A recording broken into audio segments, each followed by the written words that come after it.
The rhythmic throbbing in Leo's right hand was a cruel metronome, counting out the seconds of his failure. It was a ghost limb, forever replaying the moment the heavy timber slipped, the sickening crunch of bone and cartilage, the white-hot explosion of pain that had ended his life as a carpenter. Now all that remained was a landscape of scarred flesh, twisted fingers, and a deep, gnawing ache that weather and worry made infinitely worse. He stood on the damp city sidewalk, the eviction notice a crumpled, mocking ghost in his pocket. He had counted their money for the 10th time under the weak glow of a street lamp, the worn paper bills and dull coins feeling impossibly light. $187. The number was an insult. It was the price of a life's work, the sum total of his worth as a man, a father. A wave of dizziness washed over him, and his stomach twisted into a tight, painful knot. The sounds of the city, the distant wail of a siren, the rumble of the subway beneath his feet, felt like a foreign language from a world he no longer belonged to. He was an exile in his own life. Beside him, a small, racking cough sliced through the damp evening air. Mia, his 7-year-old daughter, stood clutching a one-eyed teddy bear, her small face pale and pinched in the orange sodium glare of the streetlight. Her chronic cough was a constant, terrifying drumbeat in the back of his mind, a sound that shredded his nerves more than the perpetual pain in his hand.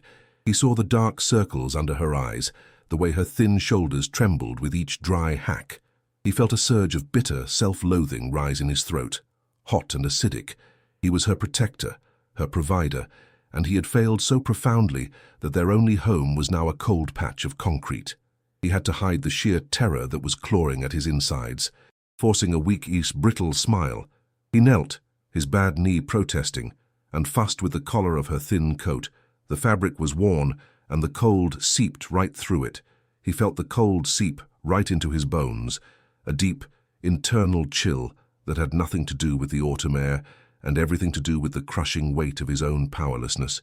The letter had arrived a month ago, a flimsy piece of paper that felt like a lifeline. It was from a solicitor in a town he'd never heard of, informing him of an inheritance from a great-uncle he never knew existed. Arthur. The name was as foreign as the concept of salvation. There was no money, the letter clarified, just a small, isolated plot of land and a cabin in the remote countryside. At the time, with the eviction looming, it seemed like a miracle, a barely there glimmer of hope in an ever-darkening world. Now, standing on the curb with their entire world packed into 2 shabby duffel bags, the inheritance felt like a cruel joke. He had to sell it to Mia as an adventure, his voice hollow as he spoke of a magical house in the woods. "It'll be our own little castle, sweetheart," he'd whispered, the lie tasting like ash in his mouth. He wasn't hoping for a better life. He was praying, with every fiber of his being, for a way to simply survive the next week. The hope was not a bright flame. It was a tiny, sputtering ember he had to shield from the wind with his broken body. The bus ride was a descent into a grey, featureless purgatory. The towering buildings of the city, monuments to a life he could no longer afford, shrank in the grimy rear window until they were gone. The hours crawled by to the monotonous drone of the engine and the rhythmic thump of the tires on the worn asphalt. Mia's cough echoed in the stale, recycled air of the bussy, earning them a sharp, disapproving glare from a woman across the aisle. Leo felt a hot flush of shame, a defensive anger coiling in his gut. He pulled Mia closer, her small head resting against his chest, and stared out at the blur of dying trees and empty fields. They were the last passengers when the bus hissed to a stop at a desolate crossroads, marked only by a leaning, rust-eaten sign. The air that greeted them was heavy and cold, thick with the smell of wet decay and damp earth. Their final journey was on foot, a 2-mile trek down a muddy, leaf-strewn track that seemed to be swallowed by the woods. The strap of the duffel bag dug into the flesh of his good shoulder, while every step sent a fresh bolt of agony shooting up from his ruined hand. He saw it first through a curtain of skeletal, dripping trees, and the last fragile ember of hope inside him was instantly extinguished. The lawyer's word, derelict, was a kindness. This was not a cabin, it was a carcass. A massive, jagged hole in the roof gaped open to the weeping grey sky, a wound that let the relentless autumn rain pour directly inside. The structure sagged to one side, its wooden bones looking tired and broken. The windows were not just dark, they were blinded, boarded up with mismatched planks of rotting wood. As they drew closer, The smell hit him like a physical blow, an overpowering stench of mold, animal waste, and the deep sour rot of wet wood. The silence was absolute, a heavy, oppressive blanket broken only by the steady, maddening drip, drip, drip of water and the sound of Mia's wheezing cough beside him. Leo's heart didn't just sink, it plummeted into a cold black chasm of despair. This wasn't a roof over their heads. It wasn't a shelter. It was the grave of his last chance. He pushed the splintered door with his good shoulder. It groaned in protest, a long deep cry of tortured wood and rusted metal that echoed in the oppressive silence. The interior it revealed was a pit of shadows. A wave of cold, stagnant air rushed out to meet them, thick with the suffocating smell of mildew and wet rot, so potent it made Leo's eyes water. He felt Mia flinch beside him, her small hand gripping his pants leg, his own heart hammered against his ribs, a frantic bird trapped in a cage of bone. This wasn't a home. It wasn't even a shelter. It was a tomb that had been waiting for them. The weak grey light from the doorway seemed to be swallowed whole by the profound darkness within, a darkness that felt ancient and absolute. He took a hesitant step over the threshold, his boot sinking into something soft and yielding, and a profound sense of dread, cold and sharp, pierced through the numbness that had enveloped him. He felt his stomach clench, a sour taste rising in the back of his throat. This place was wrong. His gaze was immediately drawn upward, to the source of the steady, maddening drip that was the only sound in the ruin. A huge, jagged hole gaped in the center of the roof, a violent wound torn open to the weeping sky. The relentless autumn rain fell in a steady, miserable stream, not just leaking, but pouring directly into the heart of the single room. Below it, the floorboards had completely rotted away, creating a miniature swamp of black, stagnant water and slick, foul-smelling mud.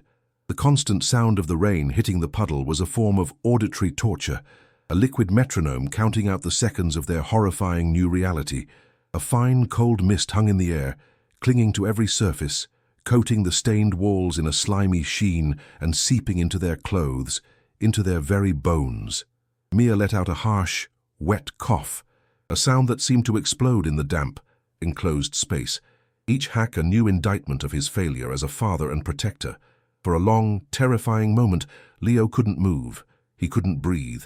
The cold, damp air in his lungs seemed to turn to solid ice, and the carefully constructed wall of false hope he had painstakingly built around his heart didn't just crack. It disintegrated into dust. A wave of vertigo, sharp and sickening, washed over him, and he had to brace his good hand against the rough wood of the doorframe to keep himself from collapsing. This was it. This was the bottom. The throbbing pain in his ruined hand flared into a white-hot agony, a physical manifestation of the torment in his soul. A single choked sound escaped his throat, a sound caught somewhere between a sob and a groan of pure despair. He felt hollowed out, scoured clean of everything but a vast, echoing emptiness. There was no plan B. There was nowhere else to go. He had led his daughter to this grave, and now they were trapped in it. The silence that followed his choked sob was absolute, heavy, and final. Mia finally let go of his leg and took a tentative step inside, her small boots making a sickening squelching sound in the mud near the doorway. She slowly looked around the dark, wet space, her eyes wide with a mixture of fear and confusion. She saw the gaping hole in the ceiling, the dark puddle on the floor, the ugly black stains that crept up the walls like a disease. She wrinkled her small nose at the overpowering smell. Turning back to her father, her face was a pale oval in the gloom, her expression not one of adult despair but of simple, heartbreaking, childish terror. "Daddy," she whispered, her voice so small and trembling it was nearly swallowed by the dripping sound. "It's all wet. The house is broken." Her words, so simple and so brutally true, felt like a physical blow, a knife twisting in Leo's gut. He saw a violent shiver run through her tiny frame, and her chronic cough returned, a deep, rattling sound amplified by the cabin's damp, cold air. Her vulnerability was a spotlight on his own weakness. Forcing his leaden legs to move, Leo stepped fully into the room, his own work boots sinking into the soft, rotting floorboards near the edge of the central swamp. He scanned the single, cavernous space, his eyes slowly adjusting to the gloom. It was worse than he could have possibly imagined. There was no furniture, not a single stick, save for a rusted, pot-bellied iron stove in the far corner, its chimney pipe dislodged from the ceiling and hanging at a precarious, drunken angle. The bare walls were a map of decay, stained with years of water damage and layers of grime. In the darkest corners, he could make out the telltale debris of animal nests, tightly packed clumps of dried leaves, twigs, and shredded, unidentifiable fabric. The floor, where it wasn't mud, was littered with the tiny, dark shapes of droppings, rats, or worse. The crushing realization dawned on him. This place hadn't been inhabited by a person for decades. It had been wholly reclaimed by the woods, by rot, and by vermin. His eyes, desperately searching for any sign of civilization, found a grimy plastic switchplate on the wall next to the doorframe, a strangely modern relic in this temple of decay. A flicker of absurd, desperate hope, a hope he knew was foolish but couldn't suppress, made him reach out his good hand and flip the switch. Click. The sound was small and pathetic in the vast, damp silence. Nothing happened. He flipped it again and again. Click, click. Of course there was no electricity. The lines would have been cut decades ago, if they had ever been connected at all. A feeling of profound foolishness washed over him. He looked out the open doorway and saw that the weak afternoon light was already beginning to fade, the uniform grey of the sky deepening to a dark, bruised slate. Soon it would be pitch black. A primal fear, the ancient fear of darkness and what it might be hiding, began to creep up his spine. They had no lamps, no candles, only a single, weak flashlight in his bag. He had to find water, clean water. The bottle he'd bought at the bus station was nearly empty. He remembered the solicitor's letter, a document that now felt like a cruel work of fiction, mentioning a well on the property. Stumbling back outside, he circled the cabin and found it behind the sagging structure, a rough, yoky, stone-lined hole in the ground, capped with a rusted, old-fashioned hand pump. Gritting his teeth against the familiar, grinding pain, Leo grabbed the freezing iron handle with his good hand and began to pump. For a long moment it resisted, the mechanism groaning and screeching in protest. Then, finally, a trickle of liquid sputtered from the spout. He cupped his hand under it, his throat tight with thirst and desperate hope, but the water that pooled in his palm was not clear and life-giving. It was a murky, sickening brown, and it carried a sharp, chemical stench, a foul combination of sulfur and rot. He let it spill through his fingers, watching another hope turn to filth and drain away. Leaning his full weight against the cold, damp stone of the well, Leo felt the absolute finality of their situation settle upon him like a physical shroud. $187. It wasn't enough money to get them here and then get them back out again. It had been a one-way ticket to this forgotten corner of hell. A profound sense of being trapped, more complete than any prison, constricted his chest. There was no one to call for help. His cheap cell phone had lost its signal miles ago, its screen now a useless black mirror. They were utterly, terrifyingly isolated. Miles from any paved road, any town, any other human soul. The dense, silent woods that surrounded them on all sides were not a place of quiet, natural beauty. They were an impenetrable prison wall. And this wreck of a cabin, with its gaping roof, its poisoned water, and its rotting floor, was their cage. The false hope of the inheritance had revealed itself to be the cruelest of traps, and he had stupidly, blindly walked them right into it. A wave of hot, acidic nausea rose in his throat. He wanted to scream. He wanted to slam his good fist against the stone until it was as broken as his right hand. He wanted to sit down in the cold mud and weep until he had no tears left. He wanted to surrender completely to the vast, crushing despair that threatened to swallow him whole. But then, a small sound cut through the roaring in his ears.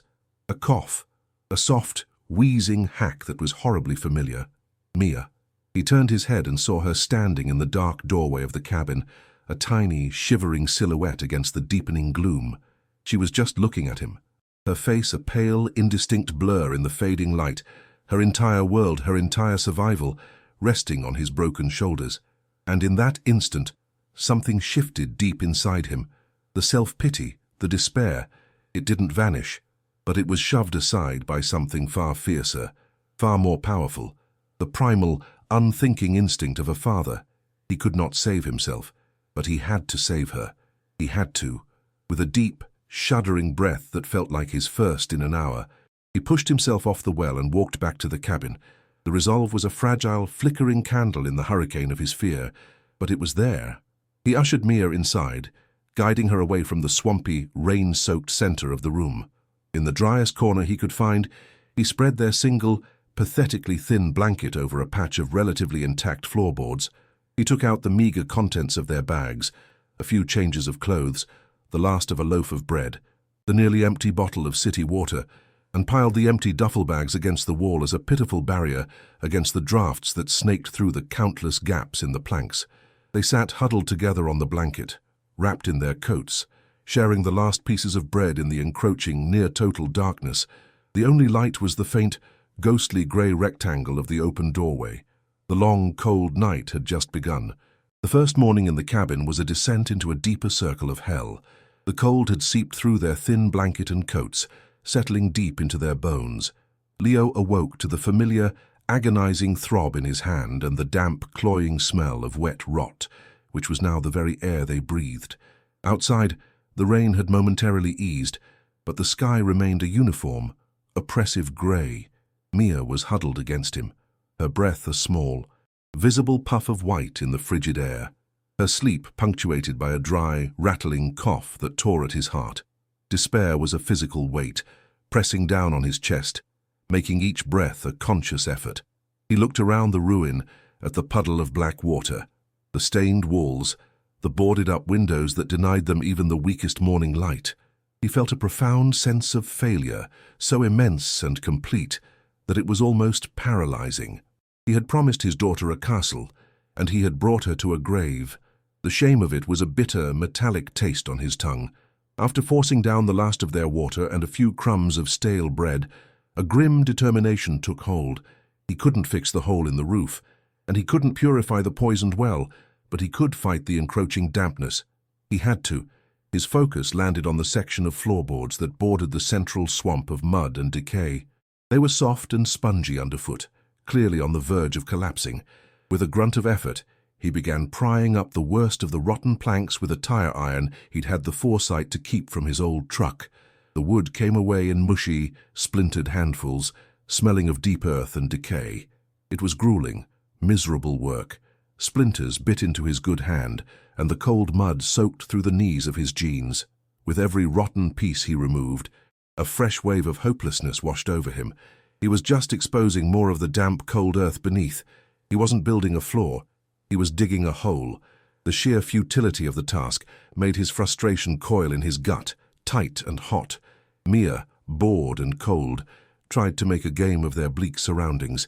She wandered the small, dry patch of floor they had claimed, her one-eyed teddy bear her silent companion. Eventually, she began to hop from one floorboard to another, testing their stability. Her small boots started to make a rhythmic, jarring thump, thump, thump that echoed in the damp silence of the cabin. Each impact vibrated through the floor, a tiny seismic event that grated on Leo's already frayed nerves. He tried to ignore it, focusing on the agonizing work of clearing the rotten wood, but the sound was relentless. Thump, thump, thump. It was the sound of a child trying to find normalcy in a nightmare, but to Leo, it felt like a hammer blow against his skull. He felt a spike of pure irritation flare up inside him, an unfair anger directed at the source of the noise. He knew she was just being a child, but his patience, already worn tissue-thin by hunger, cold and despair, finally snapped. "Maya, stop it! Just stop!" he snapped, his voice harsher than he intended. She froze instantly, her eyes wide and startled. The sudden silence that fell was somehow louder than the thumping had been. He saw her face crumple, and a fresh wave of self-loathing washed over him. He hadn't meant to yell. He took a deep, steadying breath, the cold air burning his lungs. "I'm sorry, sweetheart," he said, his voice softer now. "It's just, that board is loose. You're going to fall through." He pointed with the tire iron. "Come on, let me fix it." He needed to do something, anything that felt constructive. Fixing one loose board seemed like a manageable task, a tiny victory he could actually achieve in this overwhelming defeat. He pushed himself to his feet, his knees cracking in protest, and crossed the few feet to where she stood, her small frame radiating a hurt silence. The board she had been jumping on was indeed loose, rocking slightly under his weight. It had a different, more hollow sound than the others. He knelt, the pain in his hand a dull, constant roar. He expected to see rotted edges or broken supports, another symptom of the cabin's terminal decay. He ran his good hand over the plank, intending to pry it up and replace it, but he stopped. The wood felt different. While the surrounding boards were rough and splintery, the edges of this one were surprisingly smooth, almost finished. He pushed on it, and it didn't just sag, it pivoted, lifting slightly on one end. A flicker of confusion replaced his annoyance. He pressed his fingers into the small gap he'd created and felt along the underside. His fingertips brushed against something that wasn't wood. It was cold, curved, and metallic. His heart gave a sudden hard thump against his ribs. It felt like a handle, a recessed iron handle, cleverly carved into the underside of the plank so it would lie perfectly flush. A cold dread, mingled with a new sharp curiosity, prickled his skin. This wasn't damage, this was deliberate. This was a door. His breath caught in his throat. He glanced at Mia, who was watching him with wide, curious eyes. "Stand back, honey," he whispered, his voice tight. He wedged the tip of the tire iron into the seam and gently pried. The board lifted smoothly, silently, with none of the splintering protest of the others. It was perfectly balanced on a hidden wooden pivot. As it tilted upward, a gust of air escaped from the space below. It was a strange, clean smell, completely different from the suffocating rot of the cabin. It was the scent of dry, still air, of dust and deep, undisturbed darkness. His heart was now hammering against his ribs, a frantic drumbeat of adrenaline and fear. What was this? Why would anyone build a secret compartment in the floor of a remote, forgotten cabin? He felt a powerful, irrational sense of being watched, as if the person who built this was still lingering in the shadows of the room, waiting to see what he would do. The dripping of the rain from the roof suddenly sounded menacingly loud in the tense silence. He grabbed his weak flashlight from the duffel bag, his hand trembling slightly. After a few frustrating clicks, the beam flickered to life, a pale, anemic cone of light in the gloom. He aimed it into the opening. The beam sliced through the darkness, revealing a small square void, about 3 feet by 3 feet. It was a shallow cellar, dug out of the earth and lined with rough-hewn stones. The air within was perfectly dry, a stark contrast to the sodden ruin above, and in the center of the earthen floor, sitting like a dark, malevolent heart, was an object. At first, it was just a large, dark shape, its form obscured by a thick, caked-on layer of dried mud and grime. It looked like a giant, misshapen rock, but as he stared, his eyes adjusting, he could just make out a straight edge, a corner, the faint, circular outline of something on its face. It wasn't a rock. It was man-made. A cold jolt went through him, a feeling that was equal parts terror and a wild, unfamiliar surge of something that felt dangerously like hope. He set the flashlight down, its beam aimed into the hole, and lay on the damp floor, reaching into the darkness. His fingers touched the object, and an icy coldness, the deep, ancient chill of buried iron, spread up his arm. The surface was rough, gritty with dried earth and rust. He tried to move it, but it wouldn't budge. It was impossibly heavy. Gritting his teeth, he repositioned himself, getting a better grip with his good hand, using his entire body as leverage. The pain in his ruined hand screamed in protest as he braced it against the floor. With a raw-throated grunt, he pulled. The object scraped against the earthen floor, resisting, then slowly, agonizingly began to slide toward the opening. He strained, muscles he hadn't used in years, screaming, his breath coming in ragged gasps. Finally, he managed to drag it to the edge of the opening, where he could get a better purchase. The smell of rust and cold metal filled his nostrils, a scent of forgotten, buried things. With one final, desperate heave, he hauled the object out of the darkness and onto the floorboards with a heavy, solid thud that shook the room. It was a safe. A small, incredibly dense, old-fashioned iron safe, the kind he'd only ever seen in old black-and-white movies. It was about 2 feet tall, a solid cube of black iron, its surface pitted and scarred with age. The dried mud flaked off under his touch, revealing the deep, dark metal beneath. On the front was a heavy, rusted dial lock. its numbers almost completely obscured by corrosion and a thick, unmoving handle. A wave of dizziness washed over Leo. He sat back on his heels, staring at the impossible object. A safe, a hidden safe, under the floor of this worthless, derelict cabin. His mind reeled. The dripping rain, the cold, the hunger, it all faded into the background. Every ounce of his attention was now focused on this black iron box. 1,000 questions screamed in his mind, but one was louder than all the others. What was inside? He immediately tried the handle, putting his full weight into it, but it was as solid as the box itself. It wouldn't move a millimeter. He then turned his attention to the dial. It was frozen solid with rust. He scraped at the corrosion with the tip of the tire iron, revealing faded, elegant numbers. He tried to turn it, first gently, then with force. The only result was a grating, screeching sound of rusted metal grinding against itself, and the skin scraped from his fingertips. A hot surge of frustration, sharp and powerful, coursed through him. To come this far, to find this impossible secret, only to be stopped by a simple, rusted lock. It was maddening.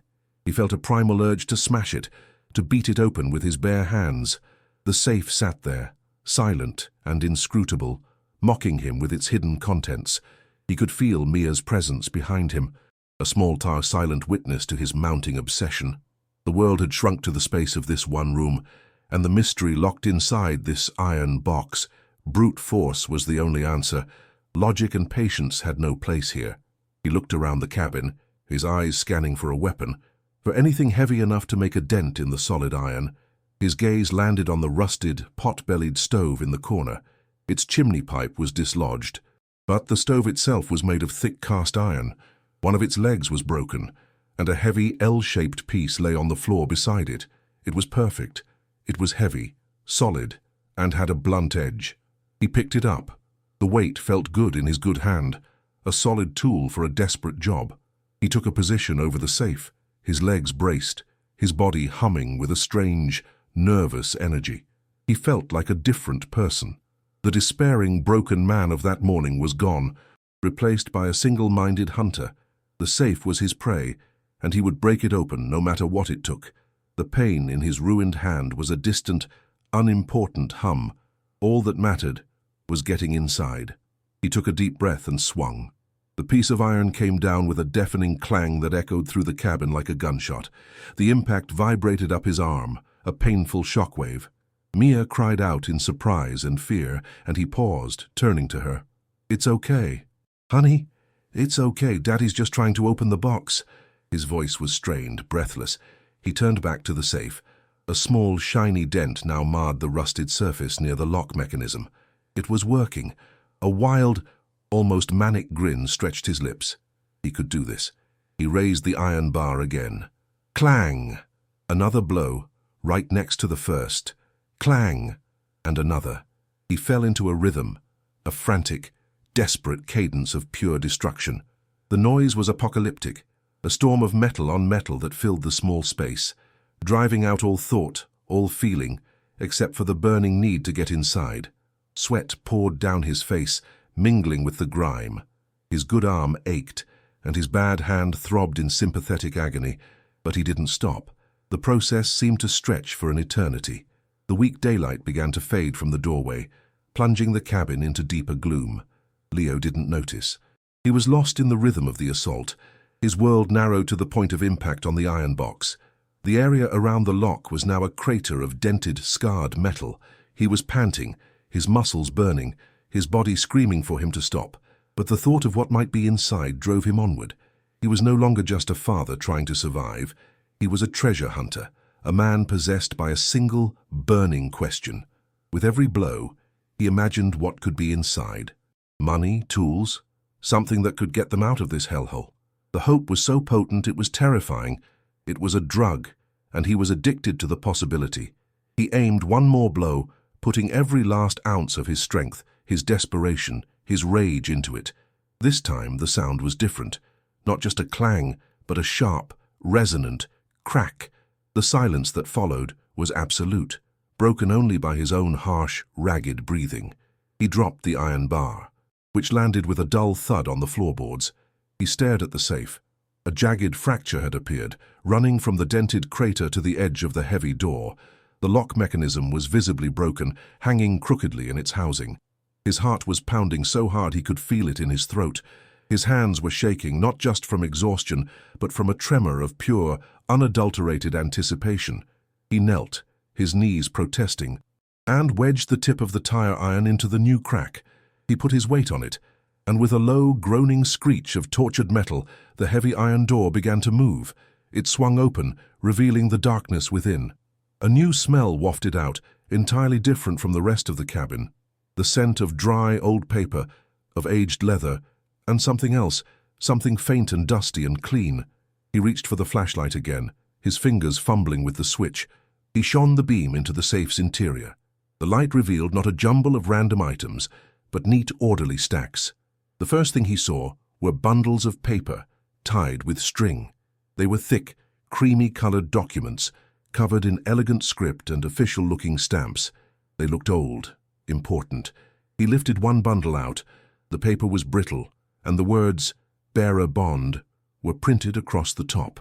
He didn't know exactly what they were, but they looked like money, and there were dozens of them stacked high. His breath hitched. This was more than he could have possibly imagined. A dizzying sense of vertigo swept over him as he stared at the stacks of paper that represented a fortune he couldn't even begin to calculate. The world tilted on its axis. One moment he was destitute, the next he was holding a treasure. It didn't feel real. It felt like a dream, from which he would soon have a very cruel awakening. Beneath the bonds, nestled in the corner, was a small, dark object. He reached in and his fingers brushed against soft, worn fabric. He pulled it out. It was a small pouch, made of deep blue velvet, its color faded with age. It was closed with a frayed drawstring and was surprisingly heavy for its size. His fingers, clumsy with adrenaline, fumbled with the knot. He loosened the string and tilted the pouch over his palm. A small collection of dull, glassy stones tumbled out. They were uncut, rough and semi-transparent, not sparkling like jewels in a store, but they caught the weak flashlight beam with a deep, internal fire. Diamonds. Uncut diamonds. The realization hit him like a physical blow. He felt the rough, crystalline edges against his skin. It was too much. Bonds and diamonds. In a forgotten cabin in the middle of nowhere. His mind simply couldn't process it. He felt a hysterical laugh bubble up in his chest, a sound of pure disbelief. This couldn't be happening. His eyes were drawn back to the interior of the safe. There was one last item, lying flat at the very bottom. It was a book. He reached in and lifted it out. It was a journal, bound in dark, worn leather, the cover soft and supple under his fingertips. It was thick, heavy with the promise of pages, and held shut by a simple leather strap. There were no markings on the cover, no title, no name. It was completely anonymous. He felt a strange reverence as he held it, a sense that this object was somehow more important, more significant than the bonds and the diamonds combined. The fortune could save them from poverty, but this book held a story. It held the answer to the screaming question of why. Why was a fortune hidden here? Who was the great uncle he never knew? He ran his thumb over the worn leather, his heart pounding a slow, heavy rhythm now. With trembling hands, he unwrapped the leather strap, the sense of impending revelation so thick he could taste it.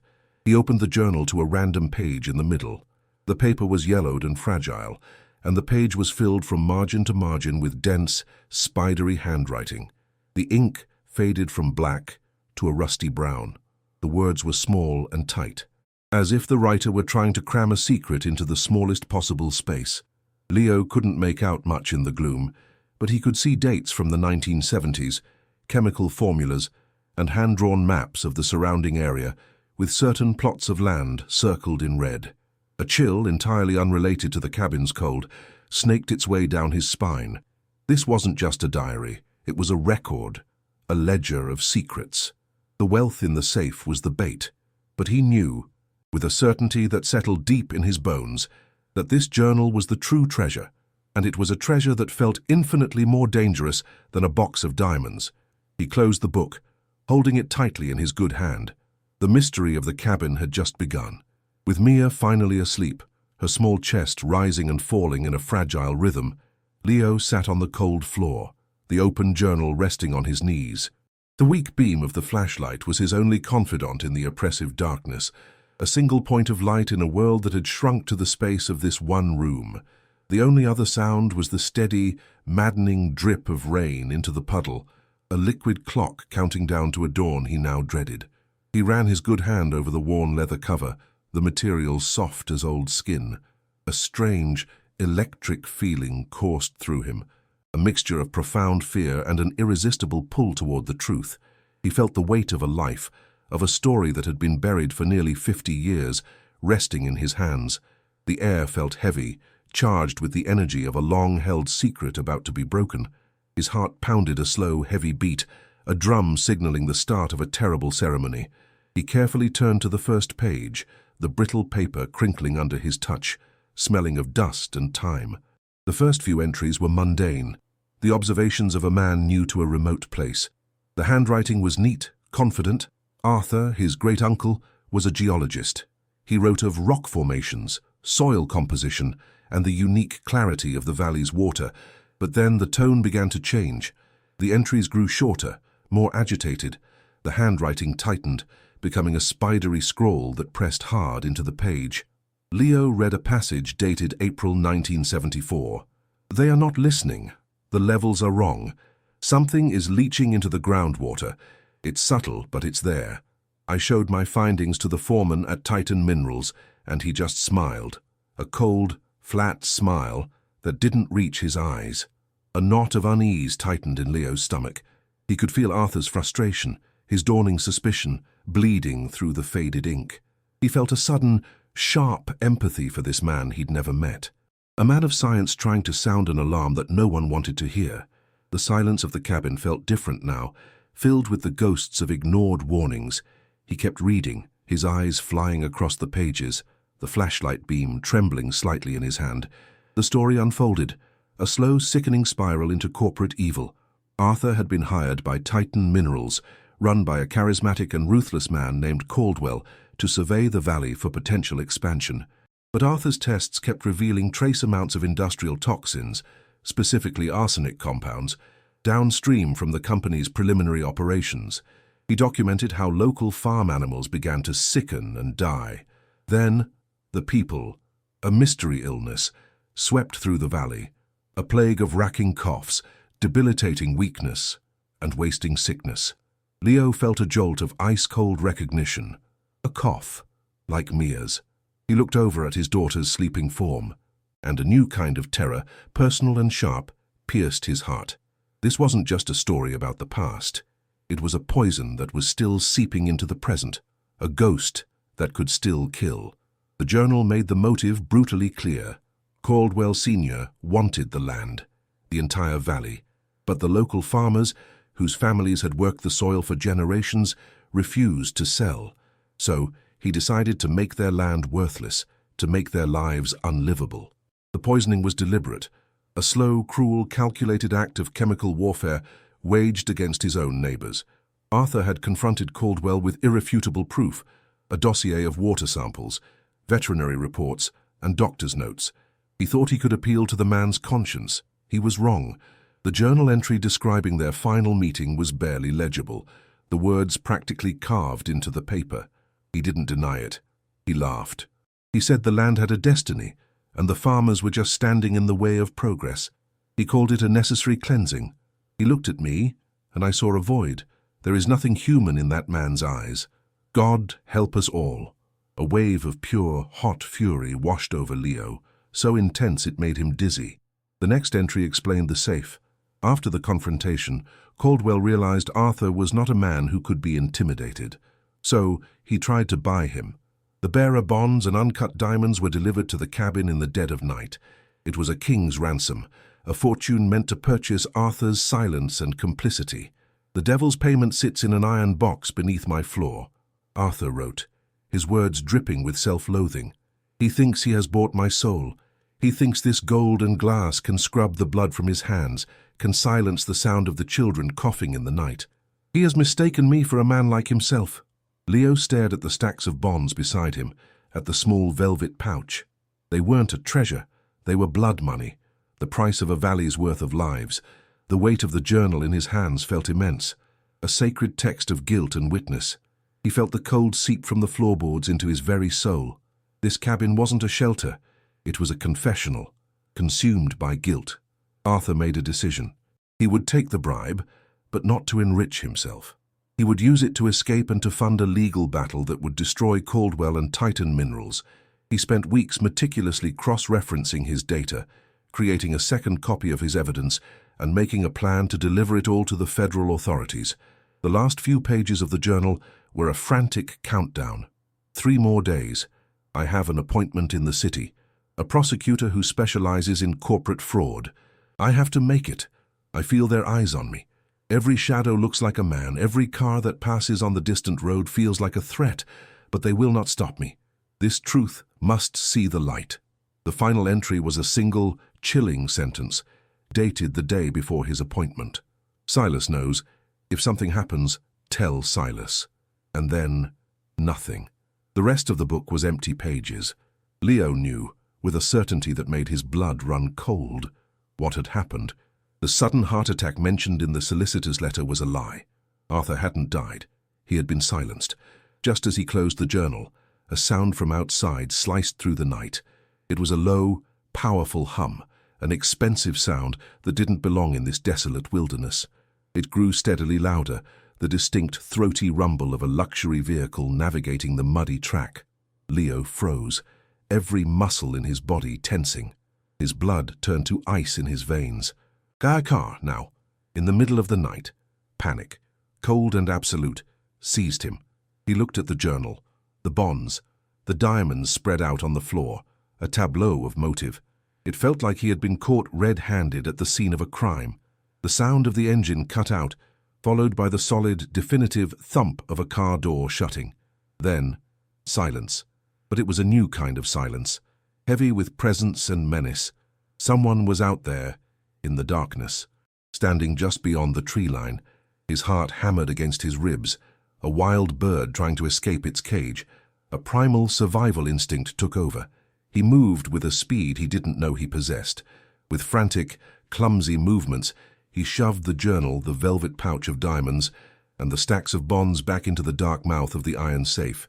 He slammed the broken door shut. It didn't lock, but it was closed. He then heaved the heavy safe back over the opening in the floor and dropped it into the hidden cellar with a low, earthy thud. He grabbed the loose floorboard and fitted it back into place, the hidden handle clicking invisibly into its recess. He kicked dirt and debris over the seams, his breath coming in short, sharp gasps. He glanced at Mia. She was still asleep, oblivious. He moved to the door and peered through a thin crack between the splintered planks. A pair of brilliant white headlights cut through the darkness, illuminating the rain-slicked trees and turning the mist into a glowing, ethereal wall.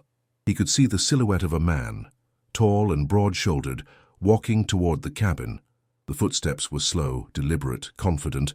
The sound they made was not the squelch of work boots in mud, but the crisp, authoritative crunch of expensive leather shoes treading on his land. A sharp, commanding knock rattled the flimsy wooden door, the sound impossibly loud in the tense silence. Knock, knock. It wasn't a request. It was a summons. Leo's throat was dry as dust. He felt a tremor in his good hand. He thought about not answering, about hiding in the darkness and praying the man would go away. But he knew, instinctively, that would be worse. Hiding was an admission of guilt.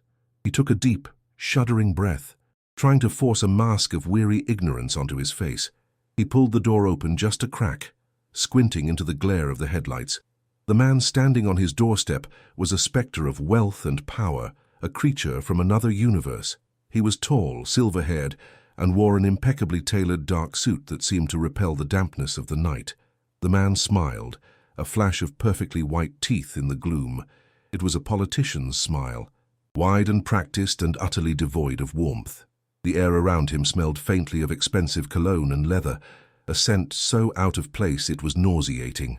"Mr. Leo Vance," the man asked, his voice a smooth, cultured baritone. "I do apologize for the late hour. My name is Caldwell. My company, Titan Minerals, owns most of the land in this valley." He gestured vaguely at the surrounding darkness. Leo's heart stopped. Caldwell, The name from the journal. This man, impeccably dressed and smiling his predatory smile, was the son, the heir to the poison and the lies. A cold dread washed over Leo. He knew of the journal. He had to. That's why he was here. I was in the area and heard the old Arthur property was finally occupied. I've been trying to acquire this last little plot for years to consolidate our holdings. He was lying. Leo could feel the falsehood in the air, thick and cloying like the smell of rot. Mr. Caldwell's eyes flickered past Leo, taking in the squalor of the cabin's interior with a look of faint, undisguised disgust.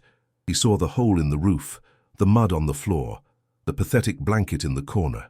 His gaze then settled back on Leo, his smile becoming a mask of condescending pity. Clearly, this place is uninhabitable, a teardown. Frankly, it's a liability. I am prepared, as a gesture of goodwill to a new neighbor, to take it off your hands. My company can offer you $5,000, for the land, of course. The structure itself is worthless. $5,000. The number was a calculated insult. It was a pittance, a crumb thrown from a rich man's table. Leo thought of the bonds and diamonds hidden beneath his feet, a fortune that could change his life forever. He thought of Arthur's last, defiant words. He felt the weight of that 50-year-old secret pressing down on him. A strange, reckless courage, born of fury and desperation, rose up in him. Leo's face must have betrayed his thoughts, because the offer just hung in the air, unanswered. He didn't have to feign poverty or desperation. It was etched onto his face, into the very fabric of his worn-out clothes. But mixed in with the exhaustion was something else now, something hard and unyielding that hadn't been there an hour ago. He looked Caldwell directly in the eye, his voice quiet but steady, laced with a coldness that surprised even himself. "It's not for sale." The three words dropped into the silence like stones. He saw a flicker of surprise in Caldwell's eyes, quickly replaced by irritation. The smooth, neighborly facade was paper-thin. He had expected a grateful, broken man who would leap at the offer. He had not expected resistance. He had not expected the word no. The power dynamic had shifted, just for a second, and the air crackled with unspoken tension. The dripping from the roof seemed to count the seconds of the standoff. The smile on Caldwell's face did not just fade.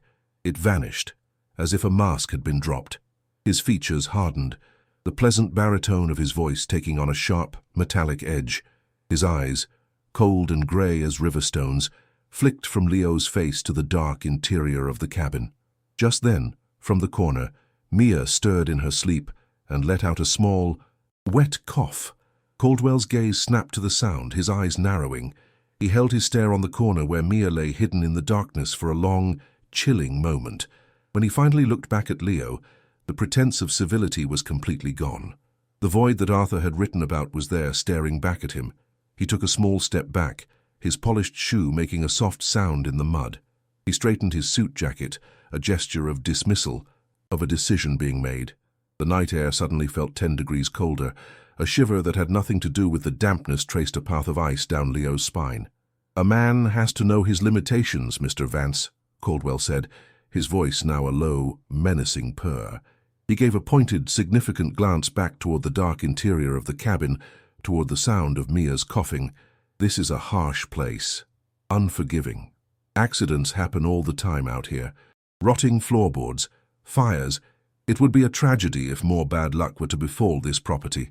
He paused, letting the words hang in the air, each one a polished stone of threat. Then he added, his voice dropping to a near whisper, "or the people on it." He turned without another word and walked back to his car, his posture radiating an absolute and terrifying authority. The engine started with a roar that ripped through the quiet woods, and the headlights swept across the cabin one last time before disappearing down the track, leaving Leo alone in a darkness that was now deeper and more threatening than ever before. He stood trembling in the doorway, the man's final words echoing in the silence. The fortune buried beneath his floor was no longer a symbol of hope. It was a death warrant. The journal in his possession was not just a story. It was a weapon that the most powerful man in the valley would kill to recover. He was trapped between a past that wanted to be heard and a present that would do anything to keep it buried. He looked at his sleeping daughter, her innocent life now a pawn in a game he never asked to play. He could take the evidence and run, hoping to reach the authorities Arthur never could. But Caldwell's reach felt long and his wrath immediate, or he could burn the journal, forget the diamonds, and pray that his silence would buy his daughter's safety. But could he live with himself, knowing he let a monster get away with murder? What would you do in his place? Would you risk your child's life for the sake of justice, or would you bury the truth to ensure her survival? Leo slammed the splintered door shut, the weak wood shuddering violently in its frame. A pathetic protest against the profound, predatory silence that Caldwell's departure had left behind. He leaned his back against it, his good hand pressed flat against the rough planks, desperately feeling for a lock that wasn't there. A violent tremor racked his entire body, an uncontrollable seizure of pure animal terror that started deep in his gut and radiated outwards to his trembling fingertips. The man's final words, or the people on it, were not just an echo in his mind, they were a brand seared into his consciousness, a venomous promise that pulsed in time with his hammering heart. The cologne-scented air of wealth and power seemed to linger, a ghostly contaminant in his squalid refuge. He slid down the door until he was sitting on the damp, cold floor, his head in his hands, the throbbing pain in his ruined hand, completely eclipsed by a new, more profound agony. This was no longer about poverty. This was about survival. He was prey, and the hunter had just marked him. The darkness of the cabin, once a symbol of neglect and despair, now felt like a suffocating trap. It was no longer empty. It was filled with the ghost of Caldwell's threat, a palpable presence that coiled in the corners and dripped from the ceiling with the cold autumn rain. Every creak of the rotting wood, every rustle in the walls from the unseen vermin, was now the sound of approaching doom. Leo's gaze shot to the corner where Mia slept, her small form a fragile island in a sea of menace. Her soft, wheezing cough, the sound that had been a constant source of his worry, now transformed into a horrific vulnerability, a homing beacon for the evil that Caldwell embodied. He had seen the way the man's eyes narrowed at the sound. He had targeted her. He had used his daughter, his beautiful, sick little girl, as a weapon against him. A wave of protective fury, hot and fierce, surged through the icy fear, a father's primal rage warring with the terror of a cornered animal. This place was no longer a shelter. It was a coffin he had dragged his daughter into. He scrambled back to the loose floorboard, his movements frantic and clumsy in the near-total darkness. He pried it open and reached into the cold, earthy void of the hidden cellar. His fingers found the worn leather of the journal, and he pulled it out, clutching it like a talisman. The name. There had been a name. He fumbled with the weak flashlight, the beam flickering erratically as he shone it on the last frantic entry. The ink was a testament to Arthur's terror, the words desperate and stark. Silas knows. If something happens, tell Silas. The name seemed to glow on the page, a single word of potential salvation in a lexicon of doom. Silas? Who was Silas? A neighbor? A friend? Arthur's last desperate hope had now become his. It was a shot in the absolute dark, a fragile thread of a chance in a situation that was spiraling into a black hole of hopelessness. He had to find this man. He had to. The alternative, waiting here for Caldwell to act on his threat, was not an option. Waiting was a death sentence for him and for Mia. The decision solidified into a cold, hard knot in his stomach. He couldn't wait for morning. The darkness that felt like a trap could also be a shield. Caldwell would assume he was paralyzed by fear, huddled in the cabin waiting for the next move.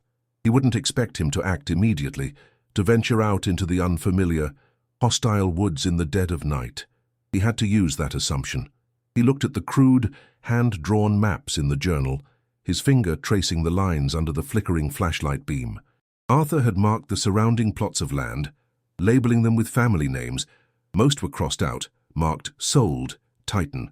But one, about 2 miles to the west, remained untouched. A small, stubborn square of land with a single name written beside it, uncrossed Silas. A surge of adrenaline, cold and sharp, cut through his exhaustion. He had a location. He had a destination. A desperate, terrifying journey lay ahead of him. But for the first time since Caldwell's visit, he had a plan, however thin and fragile it might be. He moved with the silent, desperate urgency of a man on the run. First, he secured the evidence.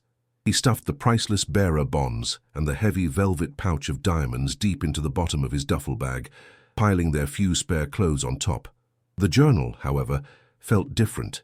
It was too important, too sacred to be treated like mere contraband. It was Arthur's testimony, his soul.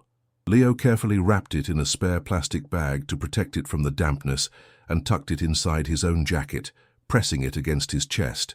It felt both warm and heavy against his ribs, a burden of truth and a shield of purpose. He gently woke Mia, his hand over her mouth to stifle her sleepy cries. "Shh, sweetheart, it's a game," he whispered, his voice hoarse with a fear he prayed she couldn't hear. "We're going on a secret night adventure. We have to be very, very quiet, like little mice." He wrapped her in their only blanket, lifted her into his arms, and grabbed the duffel bag, his body screaming in protest at the weight. Stepping out of the cabin was like plunging into a cold black ocean. The moon and stars were completely obscured by a thick, suffocating blanket of clouds, and the darkness was absolute. A physical entity that pressed in from all sides. The air was frigid and heavy with the smell of wet earth and decaying leaves. The weak beam of his flashlight cut a pathetic, trembling tunnel through the gloom, illuminating a swirling mist and the twisted, skeletal arms of the surrounding trees. They looked like grasping claws, ready to snatch them away. Every snap of a twig under his boots sounded like a gunshot. The hoot of a distant owl felt like a warning cry. He could feel the weight of 1,000 unseen eyes on him from the depths of the forest, the ancient, indifferent gaze of the wild. But worse than that was the human fear, the terrifying, paranoid certainty that Caldwell's men were already out there, watching him, their presence a cold spot in the darkness just beyond the reach of his light. The 2-mile trek felt like 100. The muddy track was a treacherous soup of slick clay and hidden roots, and Leo stumbled constantly, the jarring impact sending bolts of white-hot agony up from his ruined hand and through his entire body. Mia, a dead weight in his arms, coughed softly against his chest, her breath warm against his cold skin. He held her tighter, her small, fragile body a stark reminder of what was at stake. The strap of the duffel bag dug a deep, burning furrow into his shoulder. Sweat, cold and slick, ran down his back, plastering his shirt to his skin despite the freezing air. He was gasping for breath, his lungs on fire, his muscles screaming in silent rebellion. The forest was a labyrinth of black trees and shifting shadows, and more than once he lost the path, plunging into thick underbrush that tore at his clothes and skin. He was guided only by a cheap, failing compass and the desperate hope that the map in his head, burned there by the flashlight's glow, was accurate. After what felt like an eternity of agonizing, blind progress, he saw it, a light. It wasn't the cold, arrogant glare of headlights, but a single, small, warm yellow square flickering in the distance, a solitary beacon of life in the vast, dead darkness. Hope, so powerful it almost brought him to his knees, surged through him. He stumbled toward it, his pace quickening, crashing through the woods with a recklessness born of sheer desperation. As he got closer, he could make out the shape of a small farmhouse, its windows glowing with the softing, steady light of a lantern or a fire. A thin plume of smoke rose from its chimney, a fragile grey line against the black sky, carrying the comforting, homely smell of burning wood. Unlike his own derelict ruin, this place felt solid, defended. A sturdy fence encircled the property, and the silhouette of a barn stood sentinel beside the house. This was not a place of decay. This was a holdout. This was the fortress of the man named Silas, a man who had not sold out. He reached the wooden gate of the fence, his body trembling with a mixture of exhaustion and profound relief. He gently set Mia down, her small form leaning heavily against him, still half asleep. He hesitated for a moment, his hand hovering over the gate's latch. What would he say? How could he possibly explain the nightmare he was dragging behind him? He was a stranger, appearing in the middle of the night, carrying a story of murder and corporate conspiracy that sounded like the ravings of a madman. A dog began to bark from inside the house, a deep, ferocious sound that echoed the suspicion he was about to face. Then the front door of the farmhouse creaked open, silhouetting a figure against the warm light from within. The figure was holding a shotgun, its long barrel pointed unwaveringly in his direction. "That's far enough," a voice rasped, rough and hard as granite. "State your name and your business, and do it slow." The voice held no warmth, no welcome. It was the voice of a man who had spent a lifetime expecting trouble. Leo raised his good hand slowly, the gesture of surrender feeling both natural and deeply humiliating. "My name is Leo Vance," he called out, his own voice sounding thin and shaky in the cold night air. "My daughter and we're in trouble. I inherited the old Arthur cabin." At the mention of the name Arthur, the figure tensed. The shotgun didn't lower, but the man took a slight step forward, his face now partially illuminated by the light spilling from the doorway.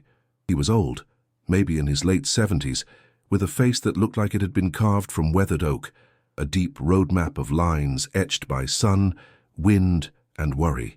His eyes, clear and sharp even in the gloom, scrutinized Leo with an unnerving intensity, taking in his disheveled appearance, the heavy duffel bag, and the small, blanket-wrapped child shivering at his side.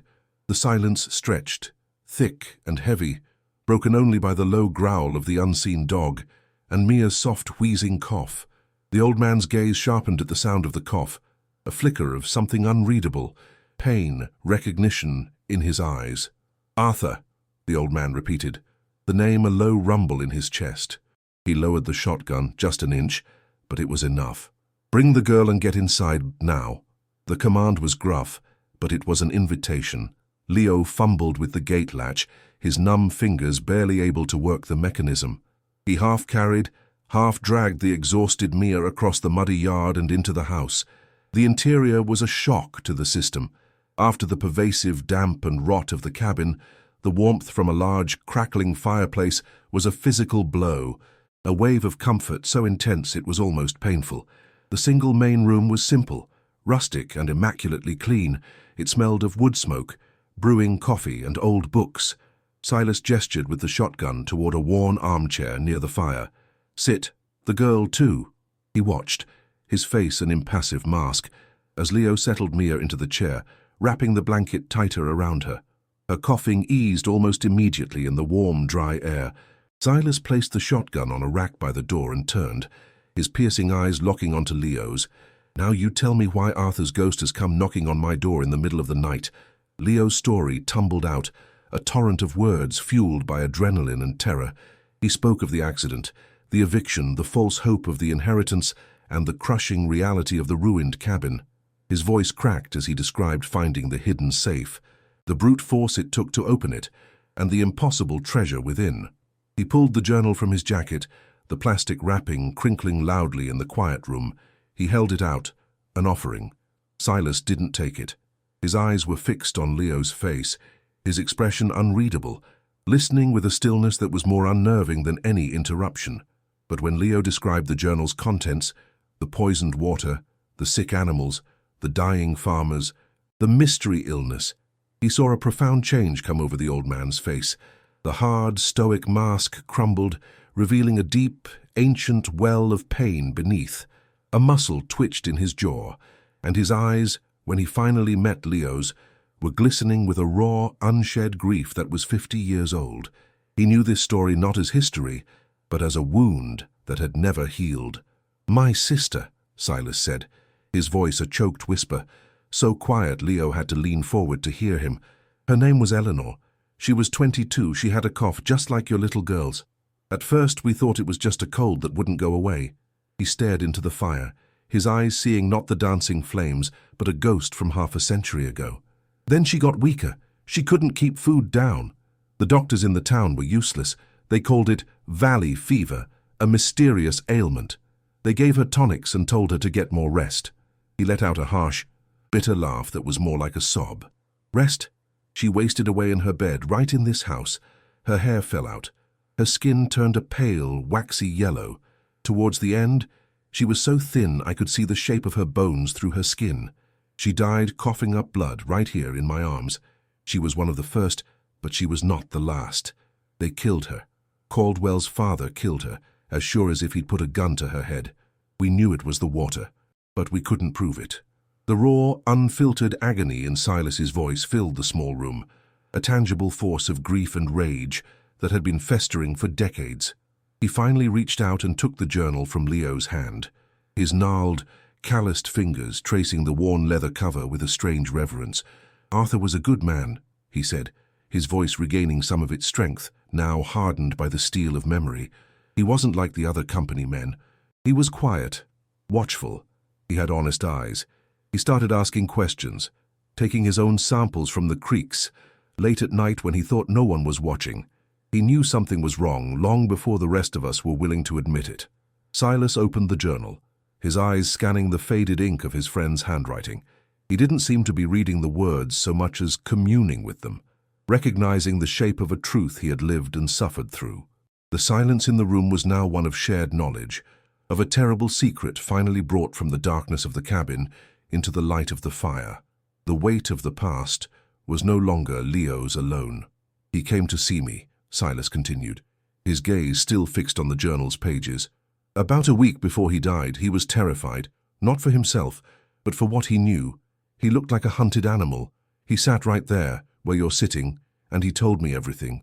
He told me he had the proof, the company's own internal memos, the doctored reports, his own independent data, enough to put Caldwell and his whole damned company in prison for the rest of their lives."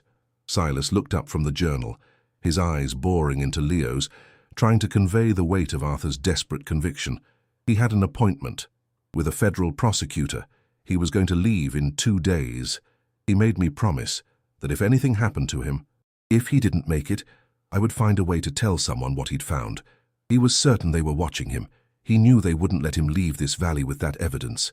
The old man's words confirmed Leo's deepest fears, adding a new, terrifying layer of premeditation to the crime. Arthur hadn't just been silenced, he had been hunted. Silas closed the journal with a soft, final thud. The next thing I heard, the sheriff was telling everyone he'd had a sudden, massive heart attack, all alone in that cabin, case closed. He spat the words out like poison. Heart attack. Arthur was 45 years old and stronger than an ox. He didn't have a weak heart. He had a conscience. That's what killed him. Caldwell's father had him murdered to protect his empire, and he paid the local law to sign the death certificate and asked no questions. The pieces of the puzzle slammed into place with sickening finality. This wasn't just corporate negligence. It was a multi-generational conspiracy of murder and corruption, and Caldwell's son had just inherited the throne. Silas stood up and walked to a dusty shelf, picking up a pair of old, bulky walkie-talkies. He handed one to Leo. "It's an old ham radio set. The signal is scrambled, untraceable. Keep this on. Channel 7. Don't use your phone. They can track it. Caldwell may be his father's son, but he's not as smart. His father was a pioneer of evil. This one is just a spoiled thug protecting his inheritance." The walkie-talkie felt heavy and obsolete in Leo's hand, a relic from another time, yet it was now his only lifeline. "What do I do?" Leo asked, his voice barely a whisper. The scope of the conspiracy, the sheer power and ruthlessness of the man he had angered, was overwhelming. He was a broken carpenter with a sick daughter against a corporate dynasty built on murder. The odds were not just bad, they were impossible. Silas looked at him, his expression grim. "For tonight, you and the girl stay here. You're safe in this house. At first light, I have a friend, a land rights activist. She knows people, real people, federal people, who owe her favors and hate men like Caldwell. We will get this journal into their hands. We will make Arthur's truth heard. But you cannot go back to that cabin. That place is a grave now. Caldwell knows you have the proof. He's not going to let you live to see the sunrise." Silas's words were not meant to be comforting. They were a statement of fact, a final, brutal assessment of the mortal danger they were in. The hope of justice was real, but it was on the other side of a long, dark night. Leo sat by the fire, Mia sleeping peacefully in the armchair, her cough finally quiet in the warm, dry air. The initial wave of terror had subsided, replaced by a strange, cold clarity. He was no longer just a victim of circumstance, a man drowning in his own failure. He was a custodian of a terrible truth, the last link in a chain that began with Arthur's integrity. He held the walkie-talkie in his hand, its plastic casing cool against his skin. He felt the weight of the journal, still tucked inside his jacket, a constant reminder of the promise he now had to keep. The fire crackled, casting dancing shadows on the walls, and for the first time in what felt like a lifetime, Leo felt a flicker of something other than despair. It was a grim, hard-won resolve. He would see this through, for Arthur, for Silas's sister, Eleanor, for all the nameless families poisoned and driven from their homes, and most of all, for Mia.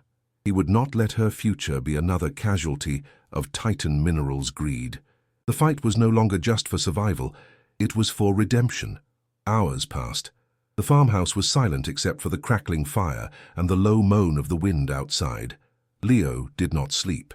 He sat sentinel, watching his daughter, his mind replaying the night's events over and over. He thought of Caldwell's cold smile, the undisguised threat in his eyes, the casual cruelty of a man who believed himself to be above any law. The fury it ignited in him was a clean, burning flame that cauterized the wound of his fear. He was no longer afraid of Caldwell. He hated him. He hated him with a purity and intensity he had never felt for another human being. It was this hatred, this righteous anger, that kept him awake and alert, his senses honed to a razor's edge. He was a father protecting his child, but he was also now an avenger, tasked with delivering a justice that was 50 years overdue. The weight of this new role was immense, but it was a purposeful weight, a stark contrast to the crushing, meaningless burden of his poverty and failure. He had found a reason to fight. Suddenly, a crackle of static erupted from the walkie-talkie in his lap, a harsh, electric sound that shattered the peace of the room. Leo jumped, his heart leaping into his throat. He snatched it up, his thumb fumbling with the button. "Silas," he whispered, his voice tight with alarm. The old man's voice came through, breathless and laced with a new, urgent panic. "Leo, they're on the move. A truck just turned off the main road onto your track. 2 men inside. They're not waiting for morning. They're coming for you now. They're coming to the cabin." Silas's words were a jolt of pure adrenaline. He's wrong, Leo thought with a surge of terror.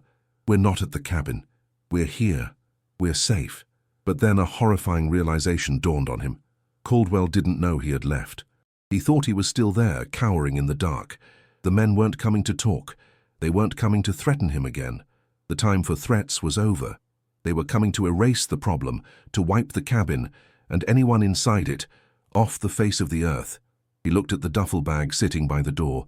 The bonds, the diamonds, the bulk of the fortune was still there, back in the cabin, hidden in the safe beneath the floor. His mind raced. He had the journal, the most important piece of evidence, but the treasure, it was the physical proof of the bribe, the motive, the thing that would tie Caldwell directly to Arthur's death. Without it, the case was weaker. It was his word, and a dead man's diary against a powerful millionaire. For a wild, insane moment, he considered running back. He could cut through the woods, get there before them, retrieve the safe. But he looked at Mia, still sleeping, her face serene in the firelight. He looked at the warm, safe room that Silas had provided. Going back was a suicide mission. He couldn't risk it. He couldn't risk her. The money, the fortune that had promised salvation just hours ago, was now nothing more than bait in a trap. He had to let it go. It was the price of their lives. Just as he made the grim calculation, Silas's voice crackled over the radio again, tighter this time, more strained. "Leo, listen to me. I was wrong. They're not just going to the cabin. My dog is going crazy. There's another vehicle, no lights, coming down the access road behind my property. It's him. It's Caldwell. He's cutting off any escape. He's boxing you in. He must have figured you'd run here. He's not just destroying the evidence, and he's hunting you." The floor seemed to drop out from under Leo. The brief sense of safety he'd felt in Silas's home evaporated, replaced by the chilling certainty of a predator's logic. Of course Caldwell would anticipate this. Of course he would have a contingency plan. They weren't safe. They had just fled from one trap straight into another, bigger one. The farmhouse was no longer a fortress. It was a cage, and the bars were closing in around them from all sides. The low growl of Silas's dog from the next room was now a frantic, desperate barking. They had been found. A new sound reached them, faint at first but growing steadily. It was the rumble of a heavy truck engine, coming from the direction of his cabin, and from the other direction the crunch of tires on gravel. They were caught in a pincer movement. "The back way," Silas hissed, bursting into the room, the shotgun back in his hands. "There's an old root cellar hidden under the pantry floor. It leads out to the creek bed 100 yards into the woods. He won't know about it. It's your only chance." Panic and action converged. Silas was already pulling up a rug, revealing a heavy wooden trapdoor with an iron ring. He wrenched it open, exposing a flight of steep, stone steps leading down into absolute blackness. The smell of damp earth and cold stone rushed up to meet them. "Go!" Silas commanded, his face grim in the firelight. "Take the girl and run. Follow the creek downstream. Don't stop for anything. I'll hold them off. I'll give you time. I've been waiting 50 years for this fight. Now go." Leo didn't hesitate. There was no time for thanks, no time for goodbyes. He scooped the sleeping Mia into his arms, her body limp, and grabbed the duffel bag containing their clothes and meager possessions. "What about you?" Leo asked, his voice choked with a sudden, desperate fear for the old man. Silas just smiled, a grim, tight-lipped expression that was all teeth and fury. He racked the shotgun, the sh-sh sound echoing in the room with terrible finality. "A man's home is his castle," he rasped, "and this king is not abdicating." He shoved Leo toward the cellar stairs. "Get her to safety. Make it count, son. Make it all count." The weight of the old man's sacrifice and of his 50-year vigil settled on Leo's shoulders. It was a heavier burden than the bag, than his daughter, than all the fear combined. He nodded, a single, sharp movement, and plunged into the darkness of the root cellar, pulling the heavy trapdoor closed above him just as the first heavy footsteps pounded on Silas's front porch. The cellar was a tunnel of cold, damp blackness. The air was thick and stale, the smell of earth and potatoes and things long forgotten. Leo could hear Mia's breathing, a small, frightened hitch in her chest as she began to wake up. "It's okay, baby. It's okay," he whispered, his voice a strained rasp. "We're still playing the game. It's a secret tunnel." He felt his way along a rough stone wall, his boots sinking into the soft dirt floor. At the far end, a sliver of faint grey light outlined a small, low door. He pushed it open and was met with a blast of cold, wet air. They were outside, huddled in the deep, muddy embankment of a creek, shielded from view by a thick tangle of thorny bushes. The sounds of the house were muffled, but he could hear them. A man shouting, a door crashing open, and then the deep, deafening boom of Silas's shotgun, followed by a scream of pain and surprise. The fight had begun. Silas was buying them time, paying for their freedom with his own fury. Holding Mia tight against his chest, Leo scrambled down the slippery bank into the shallow, ice-cold water of the creek. The shock of the cold was breathtaking, a physical jolt that drove the air from his lungs. The water swirled around his knees, trying to pull his feet out from under him. He stumbled, catching himself on a low-hanging branch, his heart hammering against his ribs. He followed Silas's instructions, moving downstream, using the darkness of the creek bed and the thick foliage along its banks as cover. The sounds from the farmhouse grew more chaotic, more shouting, the splintering of wood, another defiant blast from Silas's shotgun, and then a different sound, a terrifying new noise that seemed to swallow all the others, a low, hungry whoosh, followed by a sudden, brilliant, unnatural orange light that flickered and danced through the trees, painting the underside of the leaves in hellish tones. Fire. They had set the farmhouse on fire. Leo didn't dare look back. He just ran, splashing blindly through the water, his only guide the downstream current and the desperate need to put distance between his daughter and the inferno. The light from the fire grew, casting long, monstrous shadows that danced and writhed around them. The smell of wood smoke was now thick and acrid in the air, a funeral pyre for the brave old man who had stood his ground. Tears of rage and grief streamed down Leo's face, freezing in the cold night air. He could hear the shouts of the men behind him, their voices carrying clearly over the crackle of the flames, angry and frustrated. They would be searching now. They would find the cellar exit. They would know he had escaped. He was no longer just running from something. He was being actively hunted. The creek was his only path, a dark, watery trail leading deeper into a wilderness that was now his only sanctuary, his only hope of surviving the night. The game was real now, and losing was not an option. Suddenly, from far behind him, a different noise cut through the night. It wasn't the roar of the fire or the shouts of men. It was a high-pitched, piercing sound, a siren, then another. The sounds were faint, impossibly distant, but they were unmistakable. Police. Feds. How? He stumbled to a halt in the middle of the creek, his head cocked, listening. The sirens grew louder, a chorus of rising and falling wails converging on the valley from multiple directions. He could hear the sound of the men behind him faltering, their angry shouts turning to panicked confusion. He saw the flicker of their flashlights sweeping wildly through the trees, no longer searching for him, but for their own escape route. A new sound joined the cacophony, the roar of Caldwell's luxury car, its engine revving desperately as it fled the scene. A wild, impossible hope surged in Leo's chest. Silas, the ham radio. He hadn't just been planning to hold them off. He had called for help. The old man hadn't just fought a battle. He had started a war. He looked down at Mia, who was now awake, her eyes wide with fear and confusion, staring at the terrifying orange glow that painted the sky. He hugged her close, burying her face in his shoulder to shield her from the sight. "It's almost over, sweetheart," he whispered, his voice choked with emotion. "The game is almost over. The good guys are coming." He didn't know if it was true, but he had to believe it. He had to believe that Silas's sacrifice, that Arthur's 50-year-old truth, had finally, impossibly won. He turned his back on the fire and the sirens and continued his desperate journey downstream, moving not toward an escape, but toward a reckoning. He was no longer just a father protecting his child. He was a witness. He was carrying the soul of a murdered man and the legacy of a brave one, and he would not stop until he delivered their story to the light. The cold water of the creek felt different now, no longer a threat, but a cleansing baptism, washing away the desperation and leaving only a hard, cold, righteous purpose. The orange glow of the burning farmhouse faded behind him, swallowed by the trees and the darkness.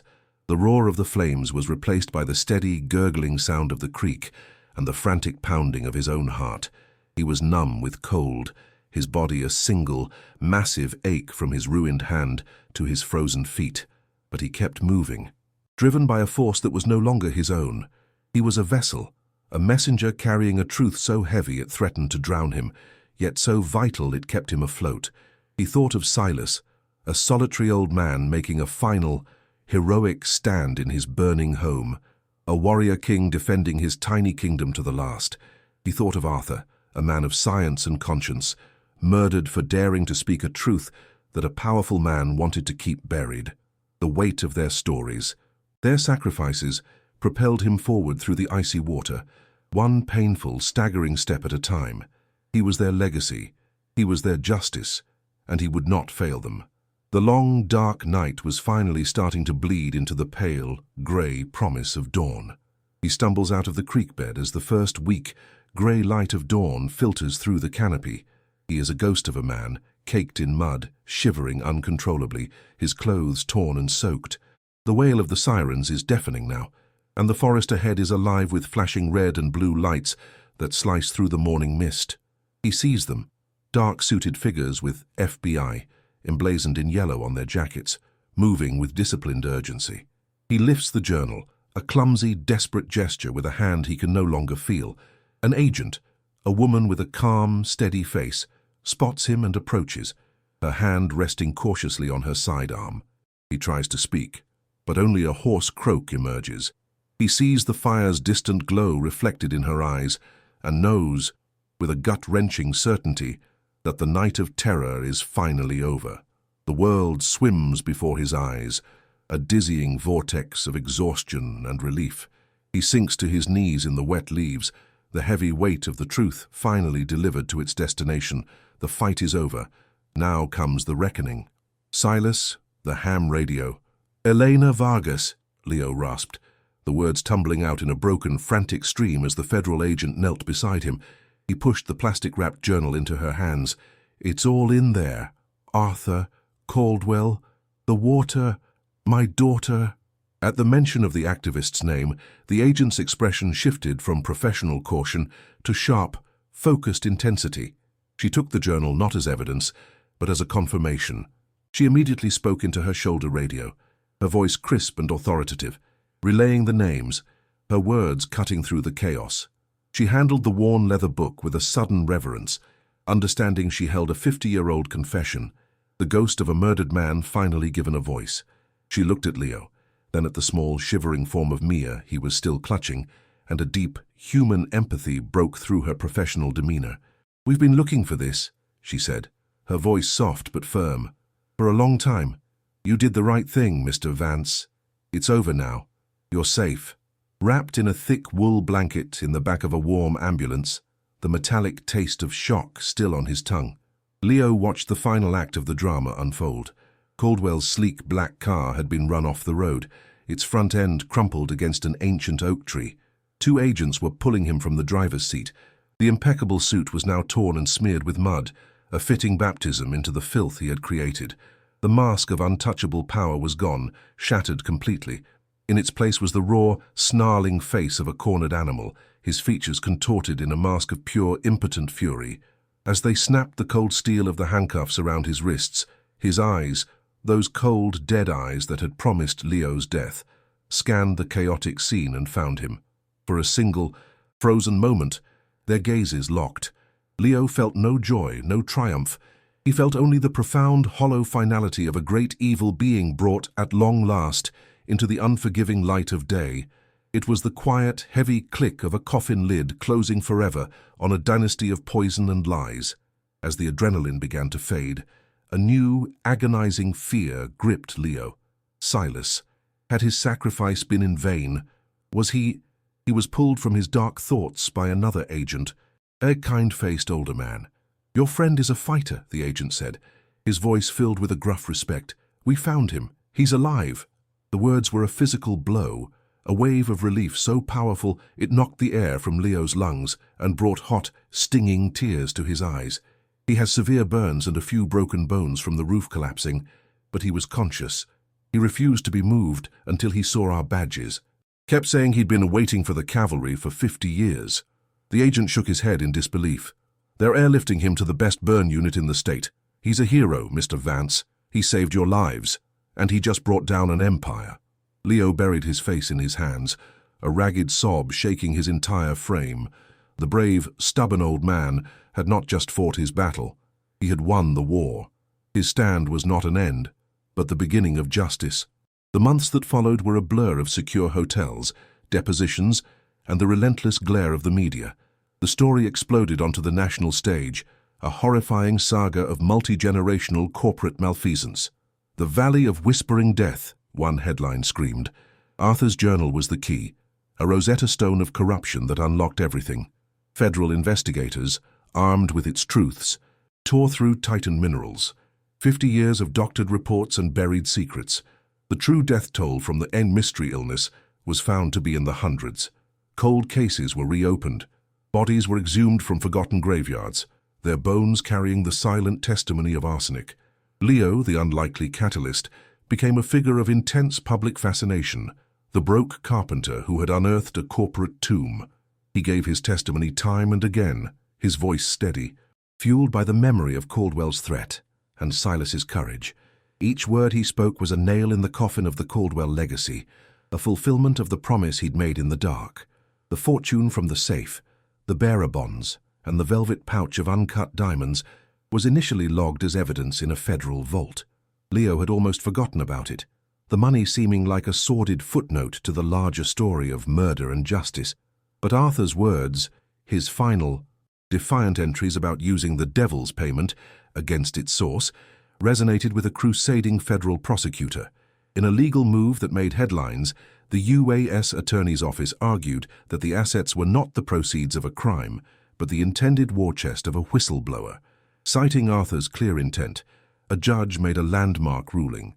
The full value of the bonds and diamonds, which after decades had appreciated to an astonishing sum, was awarded to Leo.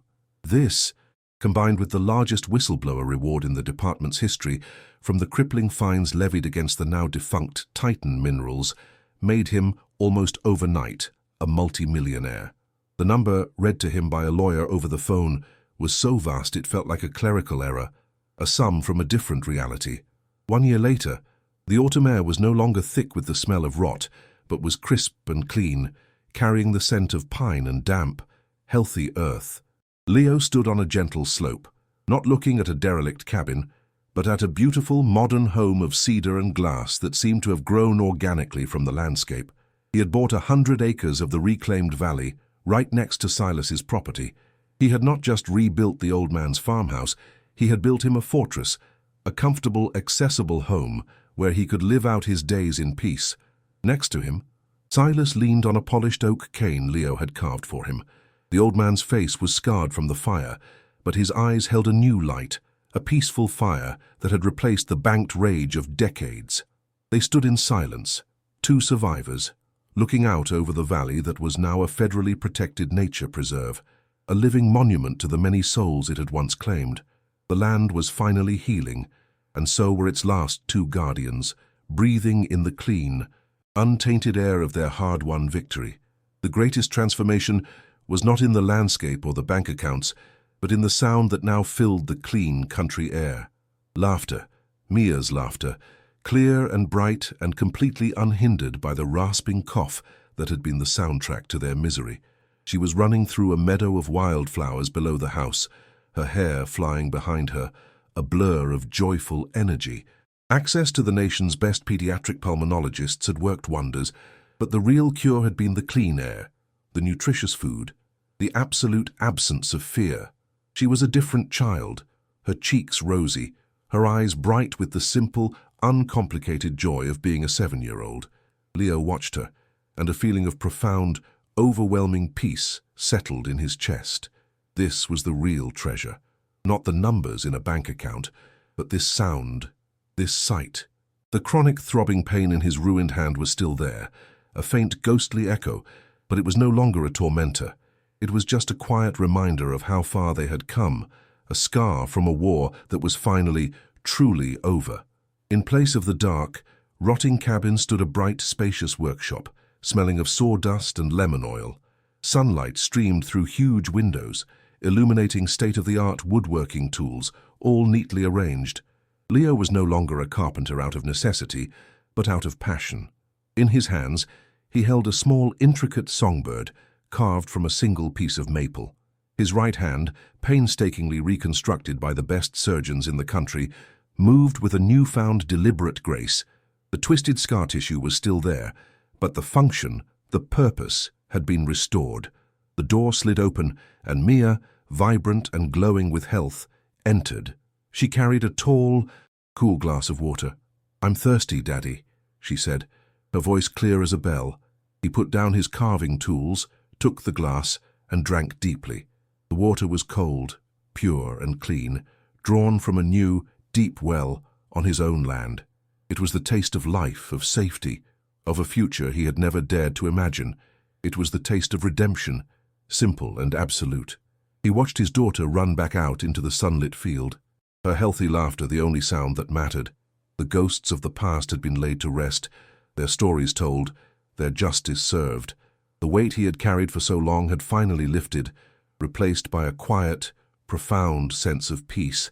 This new life, built from the ashes of an old injustice, was more than he had ever dreamed of. It was a testament to the enduring power of a single voice against an empire of silence. Stories like Leo's remind us that courage is not the absence of fear, but the decision to act in spite of it. They show us that even in the deepest darkness, the determination of one person to speak the truth can be the spark that ignites a firestorm of change. If you were moved by this story of survival and redemption, and if you believe that a single story can indeed change the world, then subscribe to our channel and become part of a community that seeks out and shares these powerful truths. The next story is waiting to be heard.